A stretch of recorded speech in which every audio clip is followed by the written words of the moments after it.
Okay, this is a posterior capsule isometric for your rotator cuff. We need a block or anything to raise your elbow up a little bit. All you're going to do is on the affected shoulder, the shoulder that we want to address, you're going to get your elbow kind of at this 90-degree angle with your hand facing your midline. And your main goal here is to create a sensation of the back of the shoulder, posterior cuff. So what we want to do first is establish a stable shoulder blade.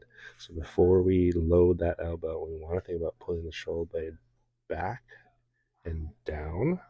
And then you're going to try to get majority of your weight into the elbow as if you're trying to balance on the elbow. What you want to shoot for is a stretching like sensation in the back of the shoulder. So after you maintain a stable shoulder blade, don't let it move anywhere. Brace your core and then put some weight into the elbow to try to get a stretch like sensation in the back of the shoulder. Once you get that sensation, you're going to use your opposite hand and arm to be your kind of your post to press your wrist and hand into. Because what you want to do as soon as you feel that stretch, you want to create an isometric by doing this motion with your hand so you can load that tissue. So feel shoulder blade backing down, stabilize, weight into the elbow to feel a stretch-like sensation into the back of the shoulder capsule, and then create an isometric contraction by pressing the hand into your opposite arm.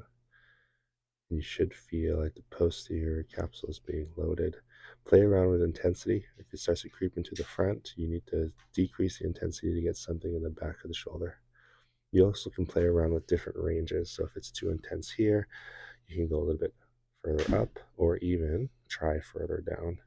Further down is usually harder than up, but play around with different ranges. Again, the goal for you is to load the back of the shoulder capsule and create isometrics for the prescribed time.